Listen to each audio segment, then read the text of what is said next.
un podcast de Cooperativa.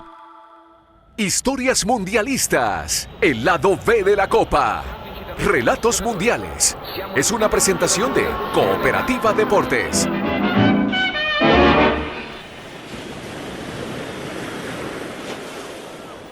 El segundo mundial de la historia cruzó el Atlántico y se instaló en Italia.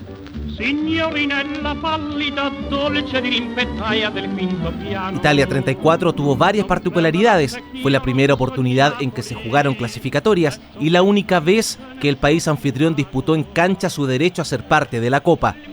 El campeón vigente no participó. La selección celeste, ofendida por el boicot europeo a Uruguay 1930, no viajó a defender su título.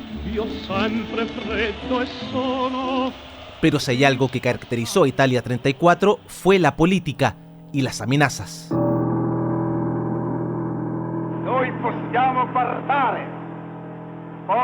Il fascismo fu Mussolini, è soltanto Mussolini che vi cerca altre cose, fonti ideologiche. El premiado historiador italiano Indro Montanelli definió al dictador Benito Mussolini como el fascismo hecho persona.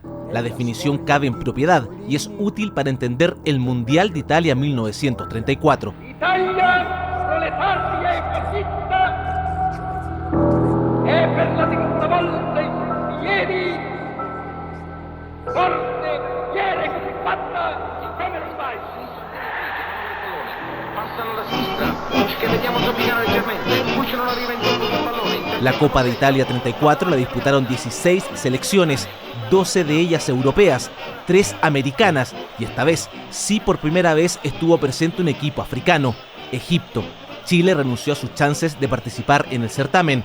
Tras varios desencuentros con la FIFA y con sus pares argentinos, no quiso jugar en cancha el partido clasificatorio. Los albicelestes llegaron directo al Mundial y la Roja tendría que esperar hasta 1950 para volver a la Copa del Mundo.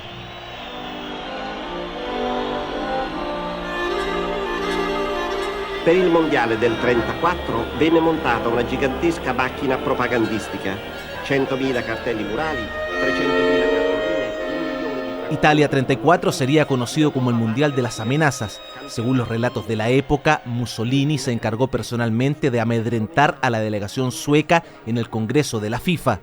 El dictador fascista quería impedir a toda costa que los nórdicos se postularan y se adjudicaran la organización del torneo. Con un sovrano disprezzo. Hincha simpatizante de la Lazio, Mussolini vio en la creciente y acelerada popularidad del fútbol la oportunidad perfecta para promover el fascismo ante la imposibilidad de llevar a Italia al primer mundial por el boicot europeo generalizado a Uruguay 1930. Así es que puso todos sus esfuerzos propagandísticos y autoritarios en que Italia consiguiera su primer título mundial y en casa. Las amenazas llegaron al propio entrenador de la selección italiana. En medio de la final y en el mismo camarín, Mussolini le lanzó una advertencia al técnico Vittorio Pozzo. Usted es el único responsable del éxito, pero que Dios lo ayude si llega a fracasar. Pozzo incita gli azzurri ed anche la folla grida il suo appassionato incitamento ai nostri giocatori. Siamo al quinto minuto del primo tempo supplementare. Italia e Cecoslovacchia stanno disputando la finalissima di questa Coppa del Mondo. La situazione è sbagliata. Italia 1, Cecoslovacchia 1. Reti di Pucci al 26esimo della ripresa. Italia proletaria e fascista.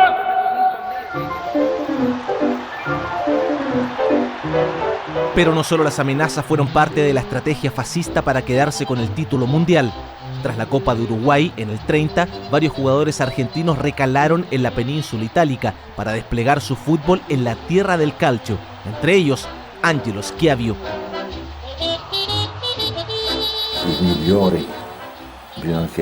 Para ser honesto, los mejores eran los sudamericanos, los que nacieron en Argentina, hijos de italianos, pero nacidos en Argentina. Algunos directivos de clubes italianos viajaron a Sudamérica y encontraron a jugadores que ni siquiera salían tan caros.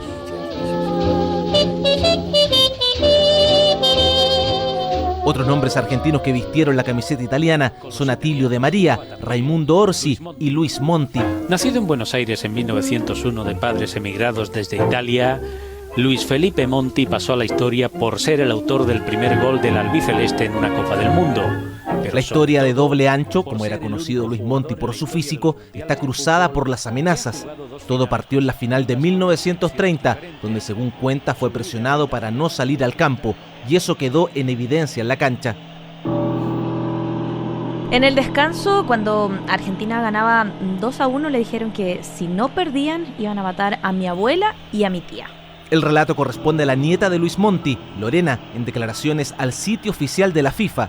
Tras la derrota albiceleste y bajo el repudio de su país por el mal partido que jugó, Monti cambió la camiseta de San Lorenzo por la de la Juve y la de Argentina por la de Italia, selección a la que defendió en la Copa del 34.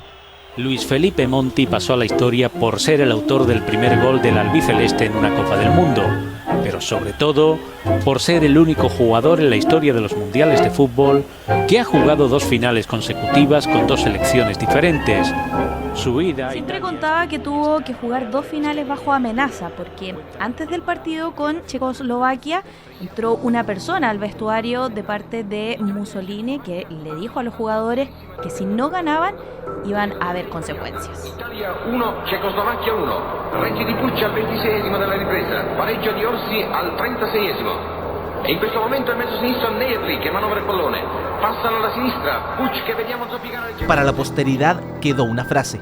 Siempre decía, en Uruguay 1930 me querían dañar si ganaba, y en Italia 4 años más tarde si perdía.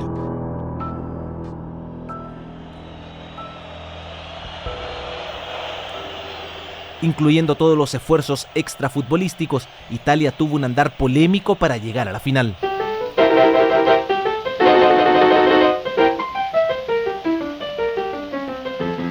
En octavos venció tranquilamente por 7-1 a Estados Unidos, pero en cuartos de final protagonizó uno de los partidos de fútbol más polémicos de la historia. Los italianos enfrentaban a España. Los ibéricos abrieron la cuenta a los 29 minutos, pero el gol del empate llegó en circunstancias, por decirlo menos, dudosas.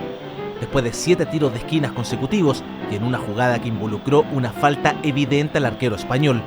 El enfrentamiento, prórroga incluida, terminó 1-1 en el marcador y se acordó jugar un partido de desempate al día siguiente. Se le conoció como la Batalla de Florencia. España llegó con 6 bajas, entre ellas su arquero Ricardo Zamora, lesionado en la polémica jugada del partido anterior. Tenía 2 costillas rotas. Durante el segundo partido, otros 3 españoles salieron lesionados. Italia ganó por la cuenta mínima y avanzó a las semifinales. Los españoles, que para muchos integraban la mejor selección de ese tiempo, recibieron medallas de oro tras volver a su país a modo de desagravio. El presidente de la República ha honrado con su presencia tan brillante acto y ha hecho entrega personalmente a nuestros valientes jugadores de las medallas de oro que por suscripción popular han sido adquiridas por el lascia la 40 Schiavio, palla Schiavio, gli si va incontro Ziroti. Schiavio lo supera, entra in aria e solo tiro rete. Ha venuto de la destra, ha tirado el centro. Así fue el gol que le dio Italia su primer título mundial, relatado por su autor, Angelo Schiavio. El también argentino, Raimundo Orsi, anotó el segundo tanto que permitió dar vuelta el partido que comenzaron perdiendo ante Checoslovaquia. En medio de las amenazas y el temor, ese 2-1 logró además satisfacer las ambiciones de Mussolini.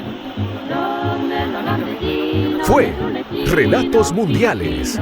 Historias escondidas e impensadas de la Copa del Mundo. Encuéntranos en cooperativapodcast.cl o en tu plataforma de podcast favorita.